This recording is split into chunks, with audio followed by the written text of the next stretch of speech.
Hi everyone, welcome back to our channel. Today we're going to talk about unused portions of 529 plans. Basically, what do you do with a 529 plan if you've got some money left over or if your child decides they don't want to go to college? Now, if you watch my videos long enough, you'll know that I've got a ton of other videos on the benefits of 529 plans, the different types of 529 plans, and also some of the disadvantages of 529 plans. But today we're going to go over what to do if you've got some extra money in your 529 plan and it's going to go unused, or if your child decides not to go to college, or just in case you don't want to use the 529 plan. So let's dive right into it. So as I mentioned before in prior videos, the 529 plan is a phenomenal tool to help you save for college because it's got a double tax advantage. In some states, you get a tax deduction when you make a contribution to a 529 plan, but the money grows tax deferred. And if you use it for college, it's tax free. So it's a great way to save for college, not only for your kids, but maybe your grandchildren or maybe some nieces or nephews. So now let's go over some of the options you have if you have some unused money in a 529 plan and what you can do with them. The first thing you can do is you can change the beneficiary. So if you have your child as a beneficiary for the 529 plan and you're the owner of it, and your child decides they don't want to go to college or for a variety of reasons they have a different career path, you can change the beneficiary to another child.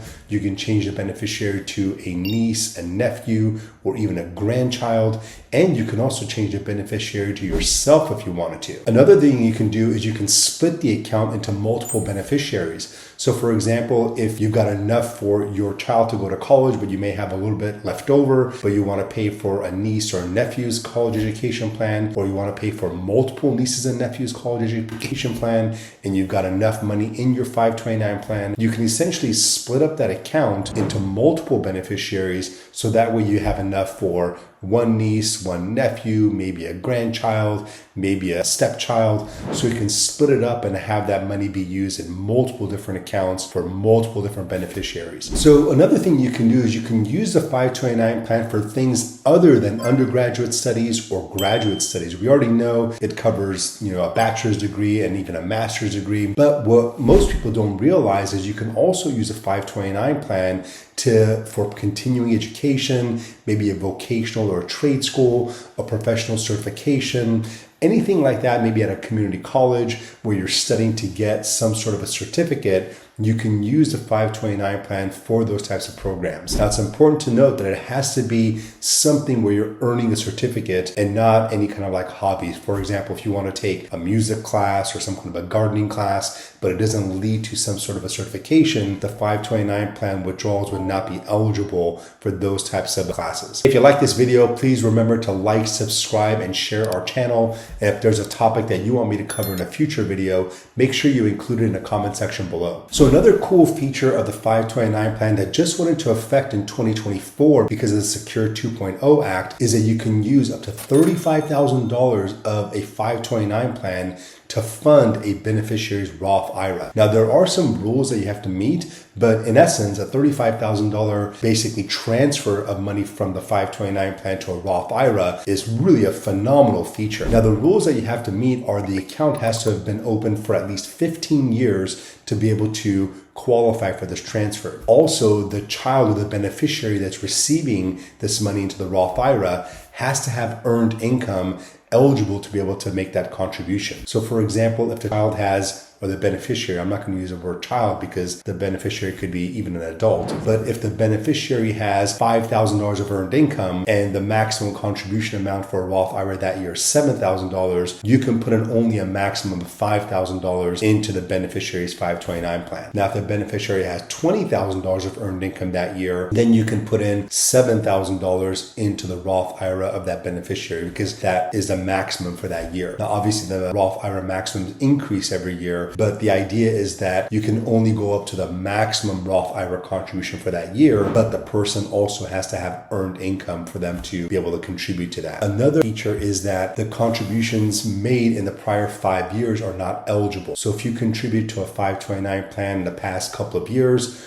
those contributions are not eligible for that $35,000 lifetime contribution into a Roth IRA. Another thing you can do with excess funds in a 529 plan is you can pay for K through 12 education. Now, this is a rule that changed a few years ago, but not all states conform to this. So you can use up to $10,000 of your 529 plan to pay for K through 12 education for a beneficiary. Now, if you live in a state like, for example, California, that does not conform to this federal rule, essentially that $10,000 on a federal level is not going to be taxed or penalized, but on a California level, on a state level, you are going to be taxed and penalized for that $10,000 withdrawal, mainly because California does not conform to this federal level. So you have to make sure on a state level, depending on which state you're in, it conforms to the federal level and be able to withdraw $10,000 a year and pay for K through 12 education. Another option you have with unused money in a 529 plan is you can use up to $10,000 per lifetime